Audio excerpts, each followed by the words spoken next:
Allahumma salli wa sallim ala abdika wa rasulika sayyidina wa maulana Muhammadin wa ala alihi wa ashabihi ajma'in.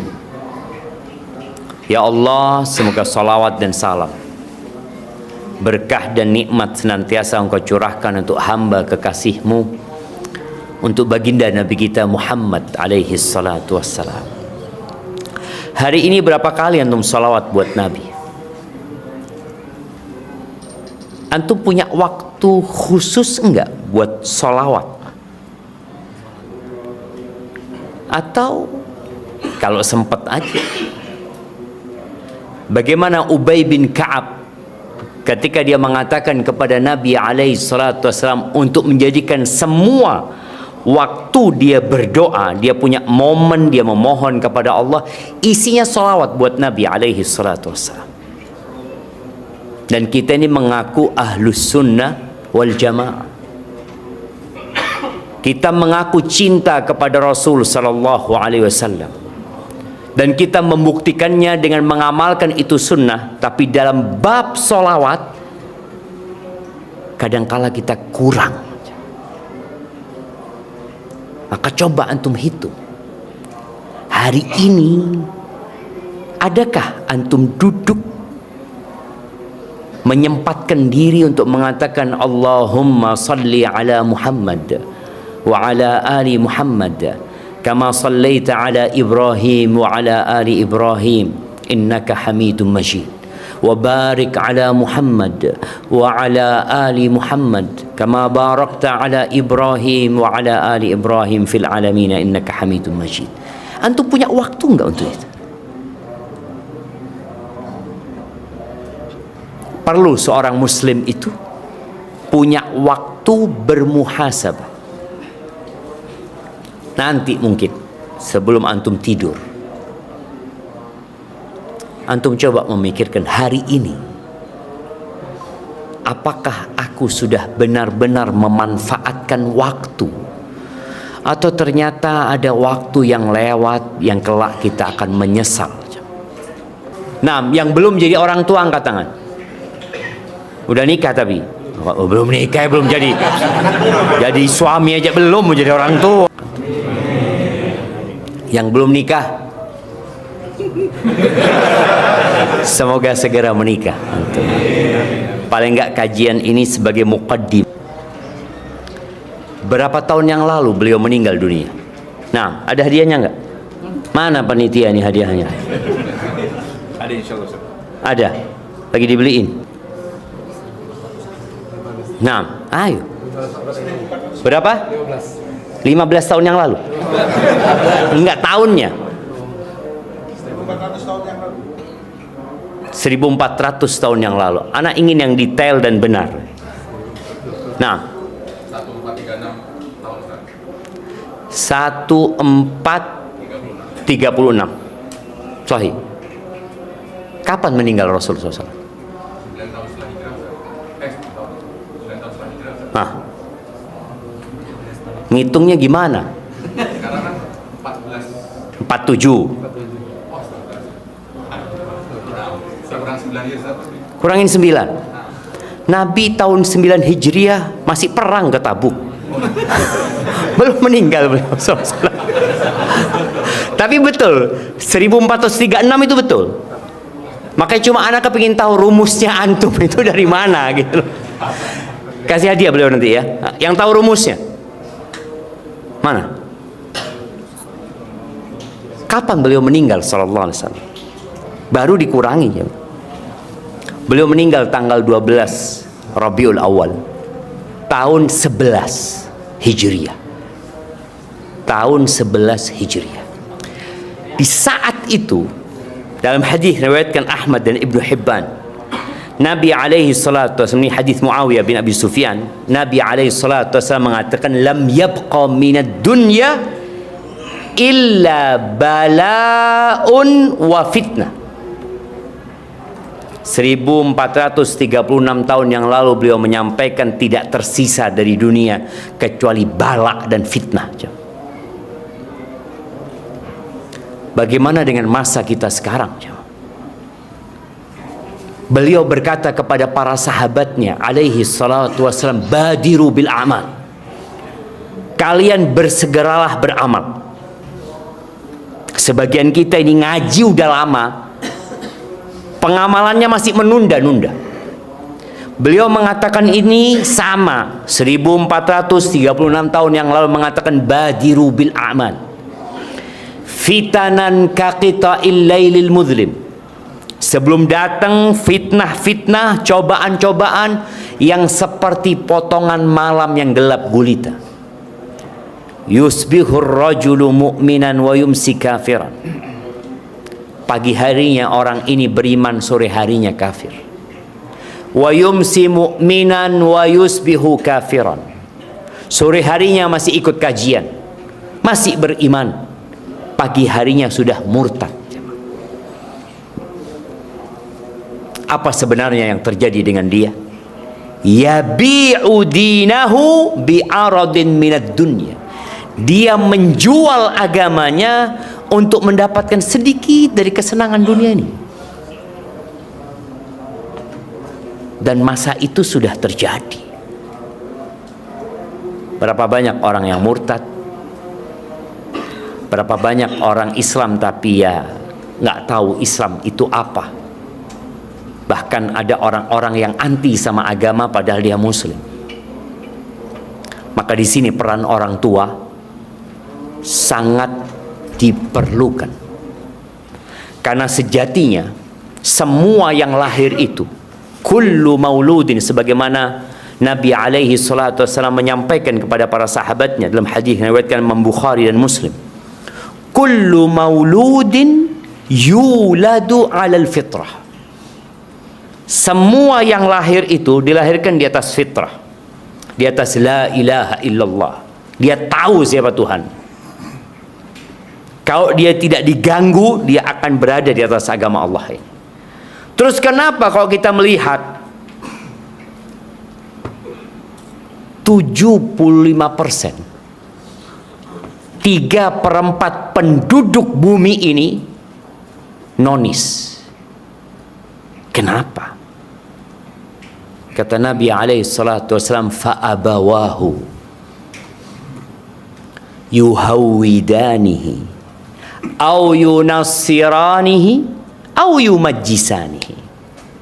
Ternyata yang menyebabkan 3/4 penduduk bumi itu nonis, orang tuanya. Orang tuanya, kata Nabi alaihi salatu wassalam, yang membuat dia jadi Yahudi, yang menciptakan orang ini menjadi Nasrani, menjadi Majusi. Maka peran orang tua sangat penting sekali. Maka kita perlu belajar. Sayangnya, Anda nggak tahu ya, ada nggak di Indonesia ini sekolah untuk menjadi orang tua? Kuliah atau mata kuliah? Ada mata kuliah wajib untuk menjadi orang tua. Ada nggak? Bayangin coba. Hal yang sangat urgen. Dan insya Allah 99% anak-anak yang kuliah itu bakal jadi suami dan bapak, istri dan ibu gitu. Tapi ternyata mata kuliah itu nggak pernah ada. Ya nggak perlu nyalahkan siapa-siapa. Karena sejatinya waktu kuliah dan waktu kita di luar lebih banyak di mana? Di luar. Berapa jam sih kuliah? Berapa SKS? 160 ya, 1 tahun 150 lah. Apa sampai lulus itu? Kira-kira 140-an, 150 SKS 4 tahun jemaah. Sedangkan kita hidup berapa tahun? Dan 4 tahun itu pun nggak full kita belajar. Maka tatkala kita tidak mendapatkan ilmu tentang menjadi suami, menjadi istri, menjadi orang tua di bangku perkuliahan, nggak perlu cari kambing hitam. Kitalah kambing hitam. Kita yang seharusnya mencari ilmu tersebut. Salah satunya kajian seperti ini. Allah Azza wa Jalla berfirman di surat At-Tahrim ayat 6. Apa kata Allah Azza wa Jalla? Ya ayyuhalladzina amanu. Berapa kali Allah manggil ya ayyuhalladzina? 73. Iya. Ini hampir betul. Hampir. Kalau angka itu nggak bisa kurang. Berapa?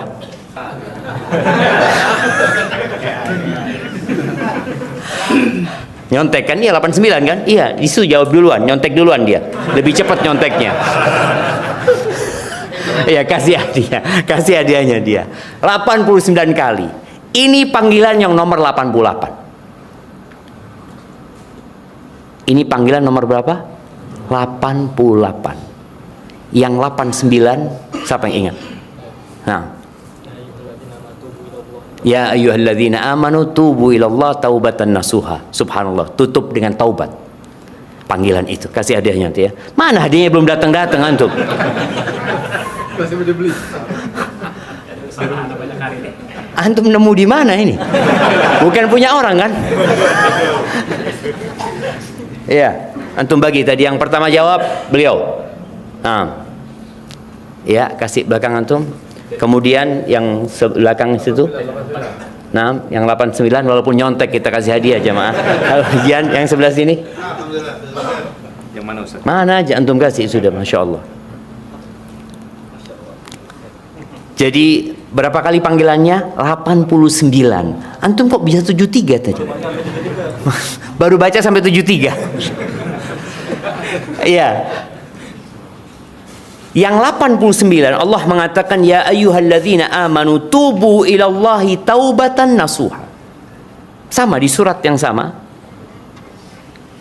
Di ayat ke-10 dari surat At-Tahrim. Oh, 10?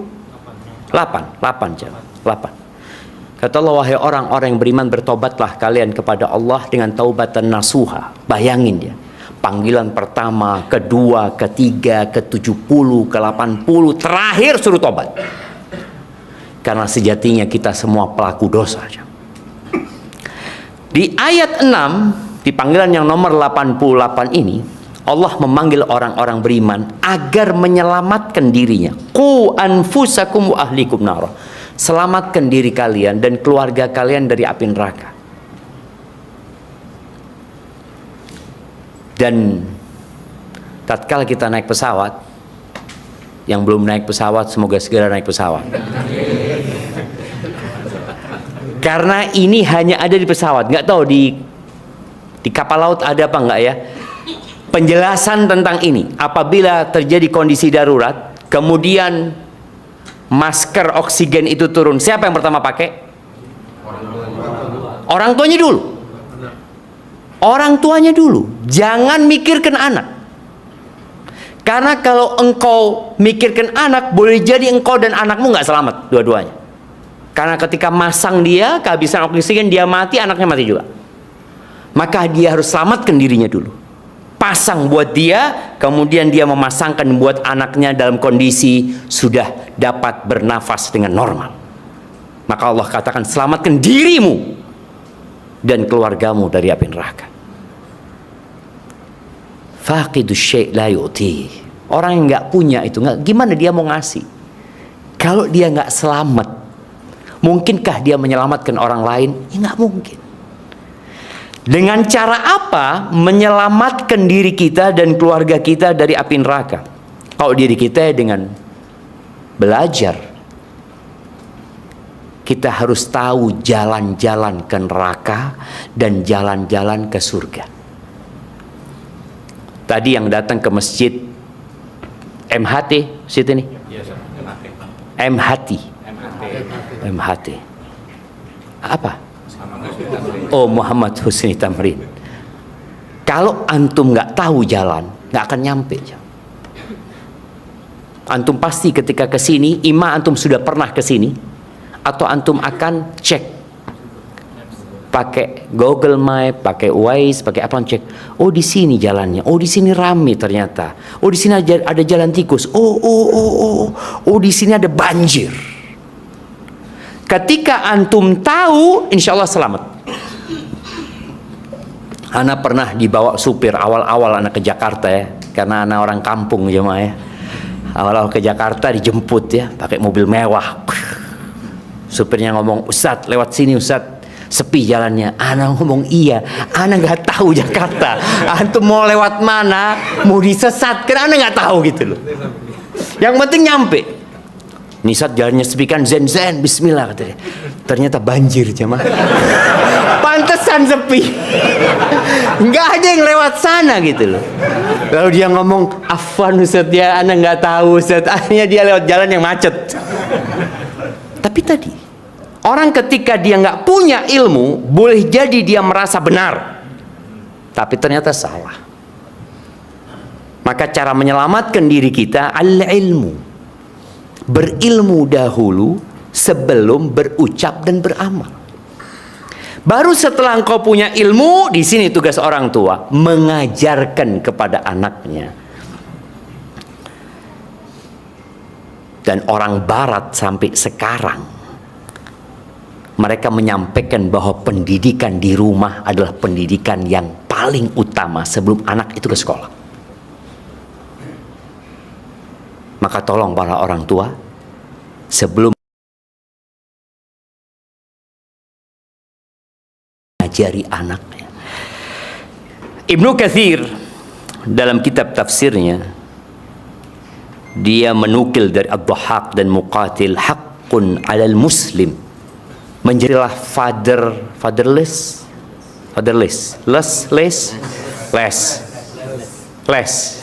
fatherless. Apa bahasa Indonesianya? Kehilangan sosok ayah. Dari dulu ayah itu kayak gitu, bukan sekarang. Para sahabat Nabi radhiyallahu taala anhu perang 6 bulan jemaah. Mereka berangkat bersama Nabi alaihi salatu wasallam, berbulan-bulan meninggalkan kota Madinah. Sama siapa tuh istri sama anak-anaknya? Nggak ada bapaknya. Baru datang sampai Madinah, tugas lagi, berangkat lagi. Yang bermasalah ketika orang tuanya ada di rumah tapi hilang. Nah, itu bermasalah.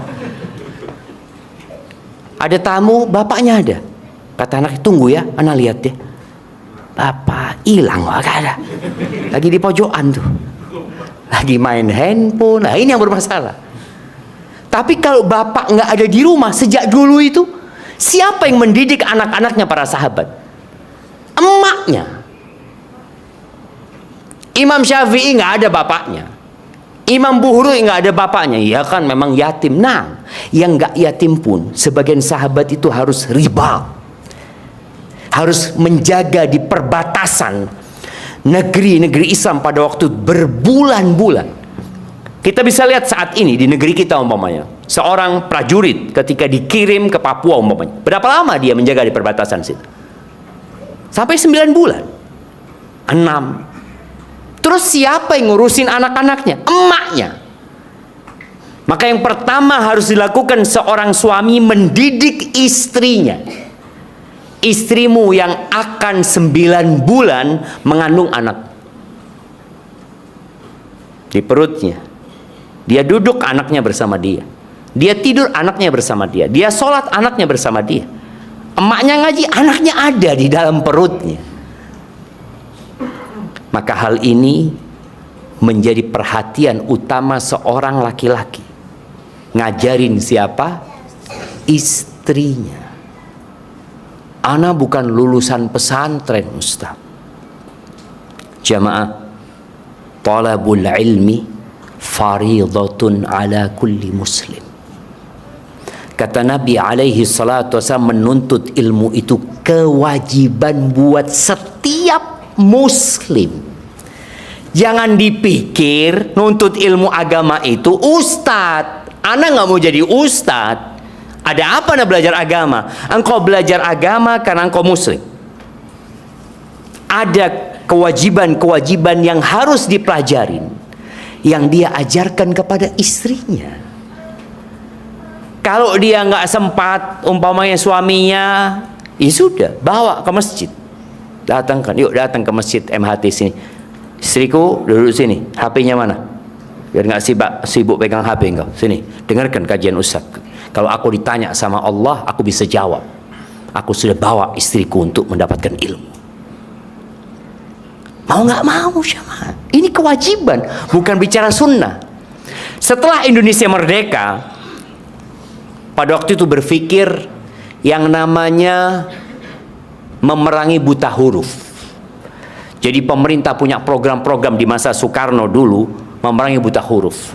Kemudian di Orde Lama mulai berpikir belajar selama berapa tahun? 6 tahun. Terus jadi belajar berapa tahun? 9 tahun gitu loh. Islam sebelum Indonesia merdeka, sebelum ada negara yang namanya Indonesia, sudah mewajibkan Muslim itu belajar. Ayat yang pertama turun itu apa? Iqra, baca. Maka Dhahak dan Muqatil mengatakan haqqun 'alal muslim, menjadi kewajiban setiap muslim ayyu'allima ahlahu. Siapa saja keluarganya, istrinya, kerabatnya, budak-budaknya yang perempuan, dan apa yang Allah larang. Maka ternyata antum punya kewajiban mengajarkan kepada pembantu antum, pegawai-pegawai antum, ART-nya, padahal dia akan titip anaknya sama itu ART. Emaknya berangkat, bapaknya berangkat, siapa yang menimang-nimang itu anak? ART. Kita juga wajib mengajarkan, jamaah. Ali bin Abi Thalib radhiyallahu anhu mengatakan, qu anfusakum bi af'alikum. Jagalah diri kalian dari api neraka dengan amal perbuatan kalian. Wa qu ahlikum bi wasiyatikum, dan selamatkan keluarga kalian dengan mengajarkan kepada mereka.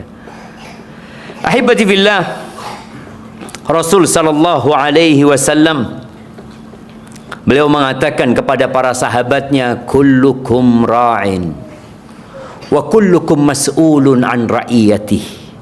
Semua kalian adalah pemimpin, semuanya, dan setiap kalian akan dimintai pertanggungjawaban atas apa yang dia pimpin. Setelah Nabi SAW mengatakan itu, Nabi nggak diam. Nabi mulai mendetailkan supaya nggak ada yang berpikir saya bukan pemimpin. Maka beliau mengatakan, warrajulu ra'in ala ahli baitih. Seorang suami itu pemimpin di rumahnya. Seorang bapak itu pemimpin di rumahnya dan akan dimintain pertanggungjawaban atas apa yang dia pimpin. Wal mar'atu, dan wanita. Jangan sampai berpikir itu tugasnya suami. Oke, suami sudah punya tugas dan kewajiban. Wal mar'atu ra'iyatun fi baiti zawjiha. Dan seorang perempuan, seorang istri itu pemimpin di rumah suaminya, dan dia akan dimintain pertanggungjawaban atas apa yang diamanahkan kepada dia. Harta suami, rumah suami, anak-anak suami, wal khadim, dan pembantu itu pemimpin. Masya Allah, ada yang rame-rame, itu pemimpin juga, jamaah. Dan semua akan dimintain pertanggungjawaban atas apa yang dia pimpin. Jadi setiap kita itu pemimpin. Jangan pernah merasa, enggak, saya bukan pemimpin. Kok pemimpin? Tapi skalanya beda-beda, tugasnya beragam. Yang jelas pertanyaan itu akan ditanyakan, apakah kita menjalankan tugas dengan baik atau tidak. Ahibati fillah, menjadi orang tua yang ideal buat anak-anak yang soleh, yang pertama, ya, engkau harus jadi orang soleh.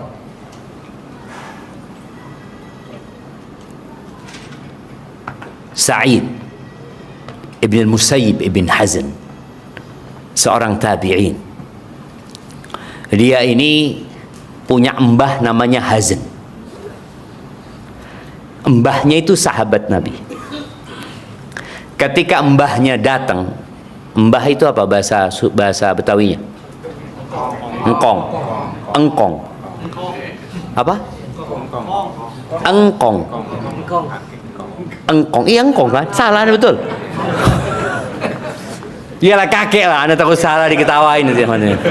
Kakeknya, mbah itu bukan bahasa Indonesia. Kayaknya sudah masuk KBBI ya. Coba lihat antum cek nanti. Eyang ya. Nah, ada Mbah Priuk. Antum tahu mbah itu kan, seperti itu. Padahal di Betawi itu kan, ternyata pakai mbah gitu kan. Datang si kakeknya Said ini. Namanya Hazan. Hazan itu artinya keras kepala aja. Sulit, sukar dan keras kepala. Ketika datang Nabi alaihi salatu wasallam bertanya, "Mas muka, siapa namamu?" kata dia. Hazan. Kata Nabi alaihi salatu wasallam, "Anta Sahal." Engkau Sahal, mudah. Apa kata mbahnya? Enggak, aku Hazan. Aku susah, kata dia. Aku enggak mungkin merubah nama pemberian orang tuaku. Dia terserah engkau, kata Nabi SAW. Kata cucunya, gara-gara kakeknya nggak mau dirubah namanya, fama zalatil huzunatu fina ba'd. Itu keras kepala, sulit diajak ya negosiasi atau itu dirubah kita sampai ke cucunya. Maka Said ketika dia punya anak, apa kata dia? Dia mengatakan kepada putranya, la azidanna fi salati. Aku akan menambah solatku agar Allah menjaga engkau untukku. Jadi orang tua yang ideal adalah orang tua yang memperbaiki dirinya dengan beramal soleh. Karena anak-anak itu kadangkala salah mendengar tapi tidak pernah salah melihat. Salah mendengar tapi tidak salah melihat. Dia lihat bapaknya main HP terus ya. Enak kayaknya main HP. Terus dia ngomong, "Nak, taruh HP-nya." Sambil pegang HP bapaknya, "Taruh HP-nya." Iya, Pak. Loh, taruh HP-nya. Iya. Loh, kok masih pegang? Loh, anak pikir suruh pegang HP. Bapak pegang HP. Itu yang terjadi. Maka Said mengatakan, aku akan menambah ibadahku. Yang mana kalau bicara menambah ibadah, nggak mungkin menambah yang wajib. Zuhur 4 rakaat jadi 8 rakaat, nggak mungkin lah. Yang dia akan tambah di rumah. Sebaik-baiknya sholat orang laki itu di mana? Nah, lihat, antum bingung. Kecuali sholat wajib. Itu hadisnya seperti itu. Khairu salatir rajuli fi baiti illa al-maktubah. Sebaik-baiknya salat seorang laki-laki itu di rumahnya, kecuali salat fardu. Maka di sini ketika bapak ini pulang dari masjid, hamparkan sejadah, dia salat, anaknya lihat. Dia tanya sama emaknya, "Bapak kan udah salat. Salat apa lagi, Bapak?" Mulai dia melihat pemandangan yang indah di rumahnya. Karena seorang istri itu kadangkala libur sholat. Walaupun Anda melihat ada bapak-bapak yang libur sholat. Anda nggak tahu ya, ada apa ya. Ada apa kira-kira kok ada bapak-bapak yang libur sholat, jemaah? Cuti, ada bapak. Ya Allah, mudah-mudahan kita dikasih hidayah, jemaah. Dan semoga saudara-saudara kita yang masih belum sholat dikasih hidayah agar sholat. Sahih. Kita kalau ngelihat orang nggak sholat itu doakan. Jangan diejek, jangan diremehkan. Boleh jadi nanti dia sholat, kita berhenti sholat. Na'udzubillah min dzalik. Maka tadi ketika seorang ayah ini setiap pulang ke rumahnya, dia sholat, dia ngaji, sang anak akan tumbuh besar melihat bapaknya beribadah. Kalau antum pegang HP, biar anaknya lihat. Kalau memang antum sedang melihat sesuatu yang penting, ajak anaknya, "Bapak nonton apa sih?"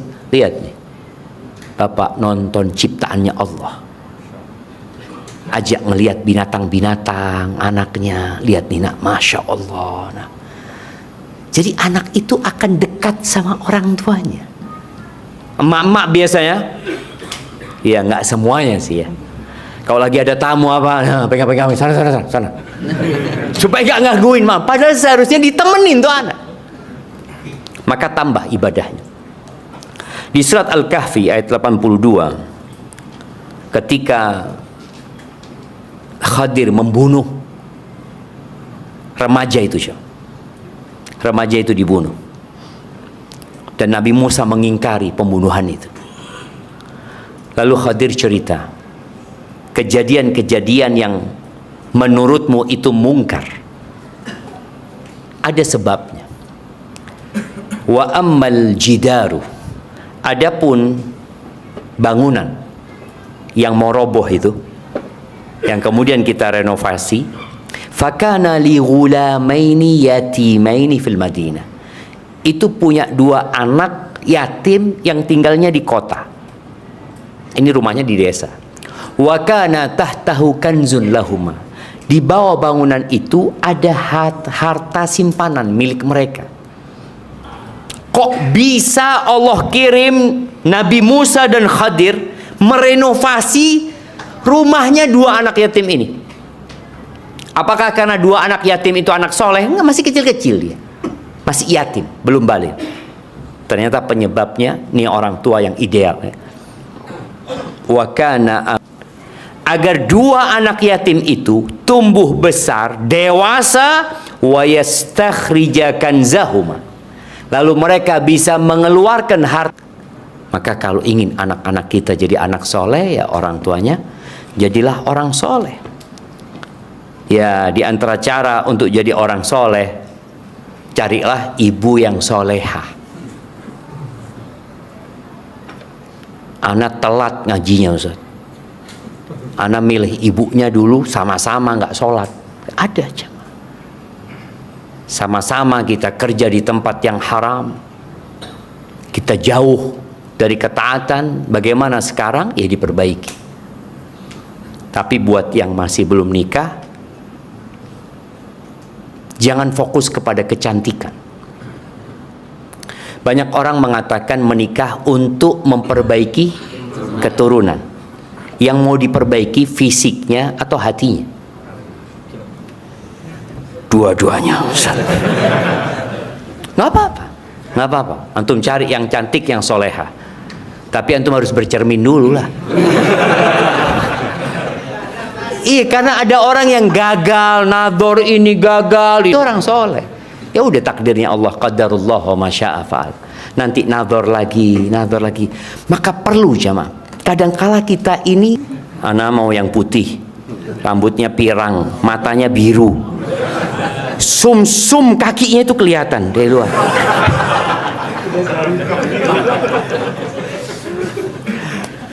Di mana antum dapat kayak gitu? Makanya ada seorang pemuda itu ngomong sama Syekh, anak ingin nikah dengan orang yang kayak gini. Dia sebutkan kriteria yang masya Allah. Kata Syekh, kalau ada kayak gini, anak dulu yang nikah, bukan antum gitu. Allahu Akbar. Gimana? Insya Allah lah. Iya, jadi intinya tadi mencari ibu yang soleha.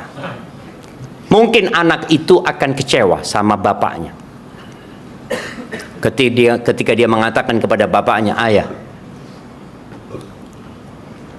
gara-gara ayah menikah sama ibu yang kulitnya gelap, akhirnya anak jadi gelap. Yang disalahkan siapa? Bapaknya. Enggak, nak. Ada orang putih sama putih, anaknya gelap. Ada enggak? Benar jemaah. Di mana antum ngelihat itu? Ada yang pernah datang di masa Nabi SAW, seorang bapak.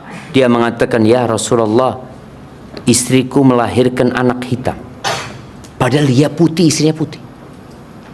Dia meragukan, ini anaknya siapa ini? Betul. Akhirnya Nabi SAW tanya, engkau punya onta? Iya punya.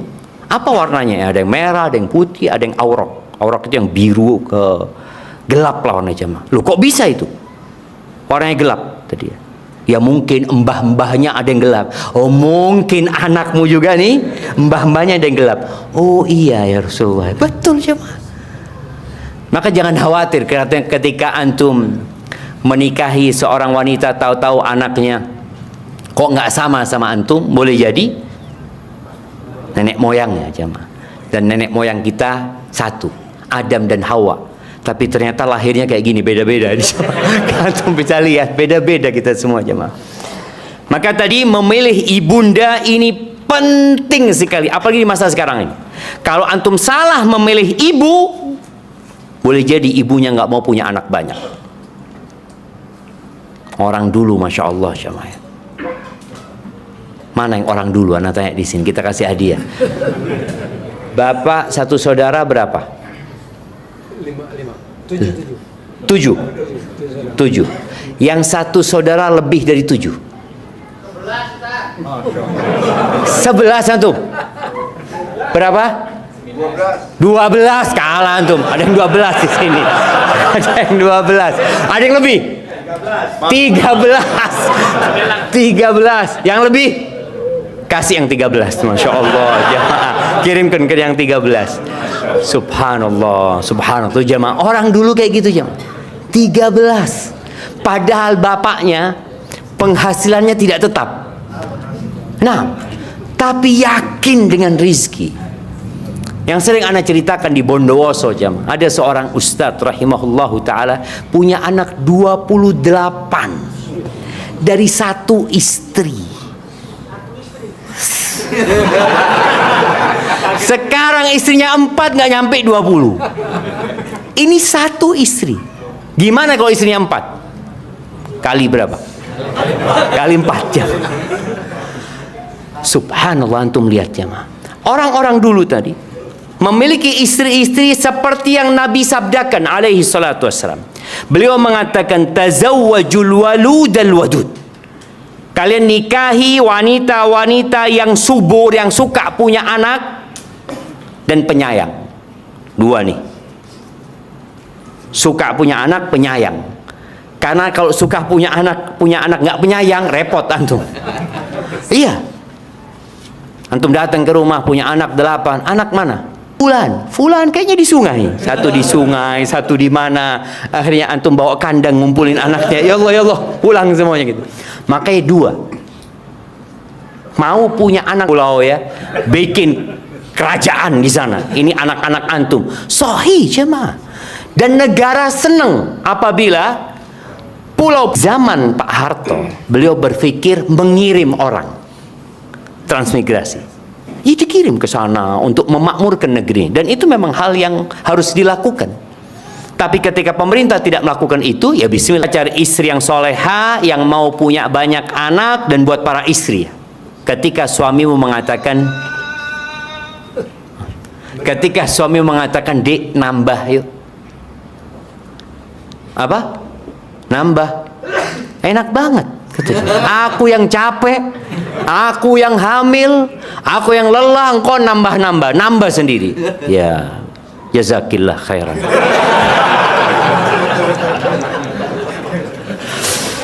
Allahu Akbar. Ada perempuan-perempuan yang kayak gitu, yang suaminya harus merayu kalau kepingin nambah anak. Siapa yang ada di sini kayak gitu? Insya Allah nggak ada di sini ya. Alhamdulillah jemaah. Udah ada. Baik, kita dengarkan azan dulu jemaah. Iya. Jadi ingat, pilih pasangan yang benar. Dan buat para ibu-ibu juga, jangan salah memilih. Nabi alaihi salatu wassalam mengatakan, idza atakum man tardawna dinahu wa khuluquhu. Kalau datang kepada kalian seorang laki-laki yang kalian ridho sama agama dan akhlaknya. 2 nih. 2 ini modal utama untuk mendidik anak-anak. Suami yang agamanya baik tidak akan membawa yang haram ke rumahnya. Suami yang agamanya baik akan melaksanakan perintah Allah. Suami yang akhlaknya mulia akan memuliakan istrinya dan menyayangi anak-anak. Maka 2. Kalau bicara harta, ya terus terang, di Indonesia ini ternyata faktor paling banyak yang menyebabkan perceraian apa? Ekonomi. Masalah ekonomi. sampai hari ini. Kalau suaminya itu berakhlak mulia, dia akan tanggung jawab. Dia akan memberikan nafkah kepada istri dan anak-anaknya. Tapi kalau tidak, secara agama tidak baik, dia akan sibuk dengan judol. Setelah judol kalah, apa yang dia lakukan? Pinjol. Setelah pinjol nggak bisa bayar, dia kabur menghilang, rumah tangganya berantakan. Maka ingat agama dan akhlaknya. Nikahkan sudah. Kalau yang lainnya wajah, ya jangan yang terlalu lah. Ya betul, wajah ini sebagian salafus saleh itu mengatakan kalian jangan memaksa putri-putri kalian menikah dengan laki-laki yang mereka nggak suka gitu loh. Dengan wajahnya ya Allah kata dia. Akhirnya rumah tangganya juga nggak harmonis akhirnya. Ya paling tidak standar lah jamaah. Yang namanya ganteng itu juga relatif lah. Seperti itu. Betul. Relatif. Lama kelamaan ya perempuan yang lihat suaminya ganteng ya dilihat oleh perempuan lain juga suaminya gitu kan. Seperti itu. Kalau yang jelek insya Allah kan nggak dilihat sama suami lain. Artinya dia sendiri yang ngelihat gitu nanti. Baik, jadi tolong jangan salah memilih dan ingat cerita Nabi Ismail diperintahkan oleh Nabi Ibrahim untuk ganti istri. Untuk ganti istri. Karena dilihat udah kayaknya pilihan Nabi Ismail nggak bener. Maka jangan salah. Boleh jadi gantinya lebih buruk. Siapa yang tahu? Karena ada orang-orang yang dapat istri buruk gara-gara dosa-dosa dia. Maka hendaklah kita memperbaiki diri dan berusaha min suhtin, daging mana saja yang tumbuh dari yang haram, maka neraka lebih pantas bagi dia. Kemudian berdoa. Doa ini menjadi sarana paling mudah sebenarnya. Jadi bapak yang ideal, orang tua yang ideal itu yang selalu menyertakan keluarganya dalam doanya. Nabi Ibrahim alaihissalam sebelum punya anak selalu doanya minta punya anak. Rabbi habli minas salihin. Rabbi habli min ladunka dzurriyyatan thayyibah. Minta. Nabi Zakaria juga seperti itu. Ketika punya anak doanya berubah. Doa Nabi Ibrahim itu wajnubni wa baniya an na'budal asnam. Ya Allah hindarkan aku dan anak keturunanku dari menyembah berhala-berhala. Rabbi ja'alni, ya Allah jadikan aku muqimas shalah, orang yang mendirikan salat, wa min dzurriyyati, dan dari anak keturunanku. Rabbana wa taqabbal du'a. Jadi jangan sampai orang tua ketika berdoa dia lupa menyisipkan anak-anaknya. Pokoknya engkau minta kebaikan katakan ya Allah anak-anakku juga ya Allah. Kasih ya Allah. Anak-anakku juga ya Allah. Kasih ya Allah. Antum tidak bisa bahasa Arab, bahasa Indonesia. Ketika antum doa Rabbana atina fid dunya hasanah wa fil akhirati hasanah wa qina adzabannar. Ya Allah berikan juga kepada anak-anakku ya Allah. Minta sama Allah Azza wa Jalla. Apa saja doa-doa kebaikan mintakan untuk. Dan di antara doa yang paling indah sebenarnya, dan Allah sudah menyebutkannya dalam Al-Qur'an. Bagaimana ibadur rahman itu berdoa, walladzina yaquluna rabbana hab lana min azwajina wa dzurriyyatina qurrata a'yun waj'alna lil muttaqina imama. Ya Allah jadikan kami anugerahkan kepada kami dari ini bapaknya fulan karena anaknya anak soleh, umpamanya Ustadz Imam Syuhada umpamanya di sini. Boleh dikatakan ini bapak tua yang dikenal sama anaknya. Biasanya kan anak dikenal sama bapaknya. Ini fulan bin fulan. Ini anaknya fulan. Tapi ada orang-orang yang dikatakan ini bapaknya fulan. Itu mungkin diantara makna qurrata a'yun. Tuh anak jadi penyejuk pandangan orang tuanya. Senang orang tuanya kalau dipanggil ke sekolahan. Fadol, bapaknya fulan. Iya, silakan ke sekolahan.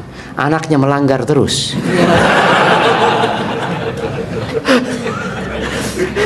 Ini bukan qurrata a'yun jamaah. Datang lagi ke sekolahan. Ya Allah nak, tenang ayah. masih dalam proses. Kan ada yang seperti itu. Nah, tapi terus berdoa, waj'alna lil muttaqina imama, dan jadikan kami pemimpin buat orang-orang yang bertakwa. Jadi nggak kaleng-kaleng doanya jemaah. Bukan jadikan orang yang bertakwa, enggak. Jadikan pemimpinnya orang-orang yang bertakwa. Jadi kita kalau berdoa terus ya, anak ketemu dengan seorang ibu yang sudah tua dia. Dia punya anak satu, ya kurang, salah satunya itu kurang soleh lah. Terus ibu, dia udah gede, tapi tetap kita kasih nasihat gitu. Doanya yang banyak minta sama Allah Azza wa Jalla. Kemudian mendidik anak dengan cinta dan kasih sayang, jangan dengan emosi. Bapak kalau mau marah sama anaknya, ya jangan di depan anak-anaknya yang lain. Gak perlu teriak-teriak. Ibu juga ya, emak-emak itu memang dapat ujian, dia capek ngurusin anak ini. Dia yang mengandung, dia yang melahirkan, dia yang menyusui. Tahu-tahu anak ini kurang menghargai emaknya, maka terkadang terbawa perasaannya. Nih emak ngomong, nak kalau bisa aku masukkan lagi kau nak, aku masukkan kau nak. Berarti kan sang anak jadi nggak suka sama ibunya. Berarti aku ini nggak diharapkan sama ibu. Maka tolong berbanggalah dengan anak. Sampaikan, nak ibu ini bangga punya anak kau nak. Ketika harus ngasih tahu anaknya, jangan panggil anak itu, ini yang bandel, sini. Akhirnya dia bandel beneran. Dan anak ingat, ya ketika anak-anak, ya orang kampung itu tahu sama anak. Ketika anak punya anak ini jamaah naik ya ke jendela, wah, anak ngomong fulan ini sih. Kata anak punya bibi Syafiq, sini, kau lebih parah daripada dia, kata dia. Oh, iya. Nah, artinya kan kita nggak tahu kalau ternyata kita dulu ya parah juga gitu jamaah. Tapi di sini orang tua mendidik dengan cinta dan kasih sayang. Anak tahu, anak sering dihukum sama abah anak dulu. Tapi abah anak kalau menghukum anak itu dikunci pintu kamar, dipanggil di kamar, dikunci, baru dikasih hukuman. Dulu orang tua kita kalau menghukum kita, ya semua orang tua punya cara masing-masing dan punya alat masing-masing yang digunakan untuk memukul. Karena memukul diperintahkan dalam agama, diperintahkan. Rasul sallallahu alaihi wasallam mengatakan, muru auladakum bis-shalah wa hum abna'u sab'in. Suruh anak-anak kalian sholat ketika mereka berumur 7 tahun. Itu mulai proses ya. Jangan dipukul. Disuruh aja, disuruh lagi sampai umur 10 tahun. Artinya mendidik dengan memukul itu sejatinya apabila diperlukan. Hukum asalnya enggak. Hukum asalnya jangan mukul, dengan kasih sayang. Tapi ketika dibutuhkan, maka ada adabnya. Jangan sampai memukul yang membuat dia terluka dengan luka yang kemudian sampai mati dia bawa nantinya, cedera dia, enggak. Dan anak tahu, ayah anak dulu ketika menghukum anak, dipanggil anak ke dalam kamar, dikunci, ibu anak nggak boleh ngelihat, ya ibu kesian lah, seperti itu. Pakai enggak sapu kebas ya apa?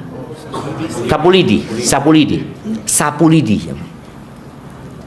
Ya, angkanya berbeda-beda. Jumlahnya itu tergantung pelanggarannya gitu jemaah. Iya, berbeda-beda. Tapi anak rasakan. Ketika selesai dipukul itu, jadi benar kita ini. Tapi berapa hari aja gitu kan. Makanya kadang-kala perlu terus jemaah. Dan orang tua harus memperhatikan anaknya. Ibadah sholat anak itu diperhatikan. Anak ketika kecil nggak pernah ke masjid. Nggak pernah. Ingat, masjid itu hanya mungkin kalau mau sholat maghrib ya, kita ngaji di masjid ya. Kita sholat biasanya di rumah. Dan anak ingat, ya namanya anak-anak dulu ya, kalau orang tua nggak perhatian sama anaknya jadi rusak. Ini poin ini yang anak ingin ingatkan. Jadi ketika nyuruh anaknya sholat, tolong diawasi. Bukan, nak sholat nak, iya, kemudian dia masuk kamar mandi, tahu-tahu assalamualaikum. Nah, berapa rakaat sholat? Udah ya berapa rakaat? Ya 4 rakaat zuhur lah. Bener, iya. Di sini kadang-kala orang tua tidak mengawasi. Ketika tidak diawasi, anak itu akan main-main. sholatnya. Dan karena kita pengalaman dulu main-main, sampai ibu Ana itu melihat Ana dari lubang kunci ya. Jadi lubang kunci zaman dulu itu bisa untuk lihat. Kalau sekarang kan nggak bisa kan, maka harus dirubah, diganti tuh kuncinya. Karena dulu besar-besar kelihatan ya, kita sholat itu sarung itu kita giniin aja di atas sejadah, main sudah kita. Syafiq, ternyata diawasin ya. Sekali diawasi, kita jadi takut sudah. Karena kita pikir diawasi terus, padahal enggak, sudah gitu jamaah. Maka di sini orang tua, tolong diawasi anak. Ketika nyuruh anak itu sholat, ibu lagi masak, berhenti masak. Berhenti masak. Karena ada orang yang nyuruh terus ditinggal, anaknya datang sudah basah. Sudah sholat, sudahlah. Kata dia, kan sholat. Kok cepet? Iya, baca qul huwallahu ahad gitu. Maka tolong orang tua yang ideal itu meninggalkan semua pekerjaan demi sholat anaknya. Nggak apa-apa, engkau tinggalkan duduk anaknya. Yona, ibu tungguin di sini. Itu mulai umur berapa? 7 tahun tuh ya. Ketika sudah mulai disuruh, engkau mulai mengawasin dia. Insya Allah kalau dia diawasi, lama-kelamaan sholatnya benar. Tapi kalau sejak awal cuma disuruh, maka engkau akan tahu anak itu ternyata sholatnya nggak benar setelah 2-3 tahun. Harapannya dengan kau memberikan pengawasan, nggak ada memukul itu. Yang umur 10 tahun, itu kan karena terpaksa memukul itu. Ya, kemudian memang kadangkala orang yang penyayang itu harus keras, tegas, sampai dikatakan waqasa liyazdajir. Dan terkadang seorang berbuat keras agar anak-anak itu berhenti berbuat kesalahan. Waman yakurahiman au haziman falyaksu ahyanan ala man yarhamu. Barang siapa yang pengasih, sekali-kali dia harus bertindak tegas kepada orang yang dia kasih. Jadi beberapa kejadian di negeri kita ya, yang kita sayangkan. Ini kalau bicara orang tua ideal ya, ketika anak itu melanggar di sekolah, kadangkala orang tua mau bela anaknya. Engkau nggak jadi ideal pada waktu itu. Seharusnya engkau tambahkan hukuman buat anak ketika dia melanggar. Wallah jamaah, jadi guru itu berat. Anak terus terang kalau disuruh ngajar anak-anak SD, kayaknya anak-anak SD itu tiap hari berkurang satu jamaah. Karena ustadznya nggak sabaran. Anak ngajar anak-anak kuliah, jadi anak-anak kuliah kan udah gede-gede lah. Tapi kalau ngajar anak SD, SMP, SMA, apalagi ngajar TK, Allahu Akbar, itu membutuhkan kesabaran. Maka tolong para orang tua tadi, ketika gurunya menghukum anaknya, seharusnya kau katakan jazakallah khair, jazakallah khair, makasih banyak kau didik anakku dengan benar. Berarti guru ini perhatian sama anak kita. Di antara semuanya anaknya yang dia pukul, demi menyelamatkan yang lainnya dan demi memperbaiki anaknya dan orang tua dulu. Nah ini kenapa Anda bicarakan tadi, di negeri kita anak-anak kuliah S1, S2, S3, profesor, nggak ada MK para itu jamaah dari dulu. Betul Bapak? Jangan dipikir sekarang ini bullying itu ada karena ada media akhirnya jadi viral, dan generasinya generasi strawberry. Kalau zaman dulu generasinya generasi apa gitu jamaah? Generasi ban, lemparkan ke sana, lemparkan ke sini, tetap dia tegar. Dan biasanya guru dulu, kita punya guru SD itu, guru agama ya, kalau ngasih hukuman itu ini ditarik ya mah, iya, ditarik sampai jinjit kita, Allahu Akbar, dan tidak berani laporan sama orang tua. Kalau ibu guru lebih baik lah, kita dijiwit sini aja, sampai biru ya, sampai warna biru di sini. Jadi kalau mandi di rumah kelihatan, oh bu, kau melanggar ya, seperti itu. Ada bekasnya. Kalau yang Pak Guru nggak ada bekasnya, kalau Bu Guru ada bekasnya. Dan itu orang tua nggak ada tanya sama Bu Gurunya. Bahkan kalau bisa dia datang, Kalau menghukum lagi 2 kali hukumannya. Itu orang tua yang ideal. Wallah, jamaah kita ini sudah capek bekerja, ingin anak-anak kita soleh soleha. Kecuali antum tidak ingin anak-anak itu soleh soleha. Ada seorang ayah yang dia menyekolahkan putrinya di tahfidz, ya. Di Arab sana kan pondok itu jarang. Pondok itu jarang, yang ada full day atau sekolah sampai jam 4, sore harinya masuk madrasah lagi di masjid-masjid biasanya. Ini anak perempuannya selalu dimasukkan habis pulang dari sekolah masuk ke madrasah. Di Indonesia dulu ada sistem seperti itu, masih ada sampai sekarang ya? Nggak ada, madrasah lagi gitu. Jadi sekolah dulu ada kan? Dulu ada ibtida, sekolah umum, terus nanti sorenya madrasah gitu. Jadi bukan full day. Jadi memang pelajarannya 2, umum sama agama. Nih anak perempuannya sore hari pokoknya ikut tahfidz. Akhirnya dia ngomong sama ayah, ini masih kecil nih anak ini, SD dia ngomong, ayah, teman-temanku nggak ada yang ikut ikut tahfidz, cuma aku ini bener anaknya ayah apa bukan? Kok dia merasa dizolimi sama ayahnya? Ayahnya benci banget sama dia mungkin ya. Kok disekolahkan gitu loh, nggak mau di rumah main gitu kan? Subhanallah, ayahnya ya, kalau sudah ngelihat anaknya itu menangis ya tanpa ada suara, ya Allah ya, ujian ini ya, udah nggak usah sekolah, udah gimana? Ini sang ayah dikasih taufik, enggak nak, tetap berangkat kau nak. Ayah sayang sama kau nak. Terus sampai anak ini SMA, dan dia terus bersama kawan-kawan yang SD itu ya mah, SMA, sama kawan-kawan perempuan dia. Dia sudah hafal Quran dan kawan-kawannya nggak ada yang hafal Quran. Baru sang anak mengatakan, ya makasih banyak ya, makasih banyak. Jadi anak-anak tuh nggak ngerti dengan maslahat dia, jemaah. Dia maunya main, dia maunya bersenang-senang. Orang tua kadang kalah sama anaknya. Iyalah, dia kan masih kecil, anak kecil tuh waktunya bermain gitu dia. Iya, anak kecil itu bermain sambil belajar.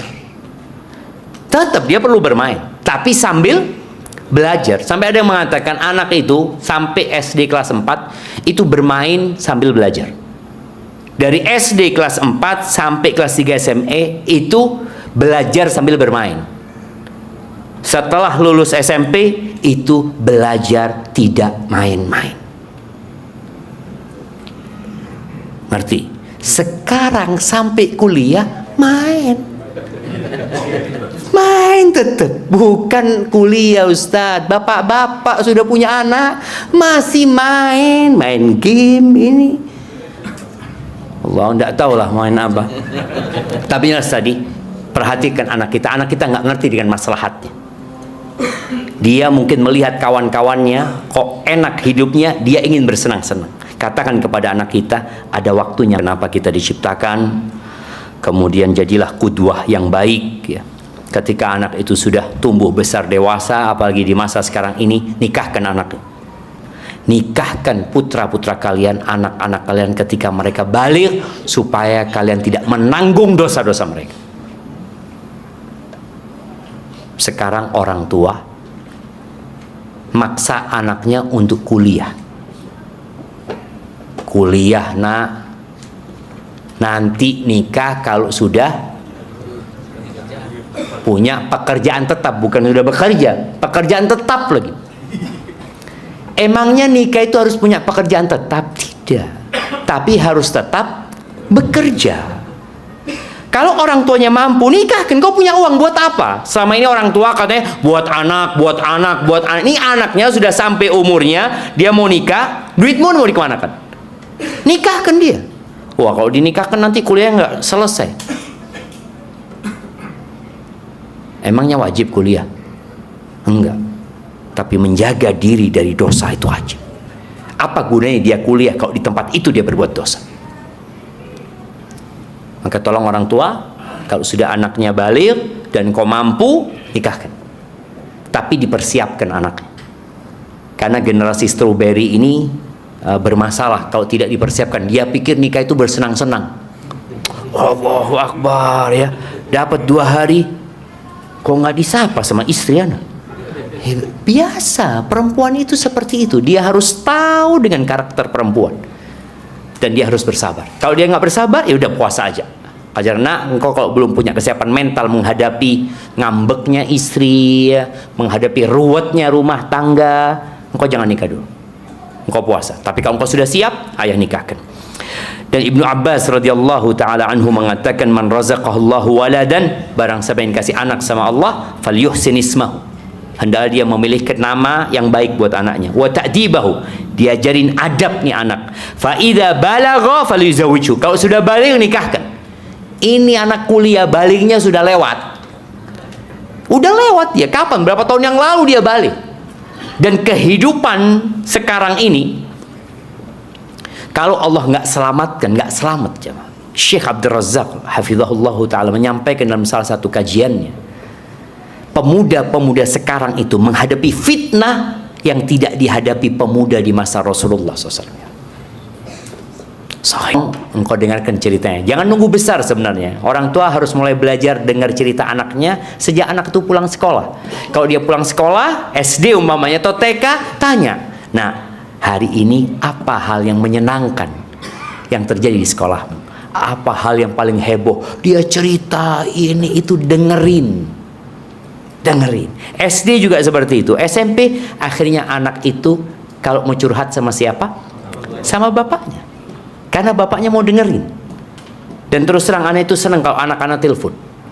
Kadang-kadang anak-anak telepon tuh bermenit-menit, setengah jam kadang-kala dia telepon. Dia mau cerita, ya dengerin aja.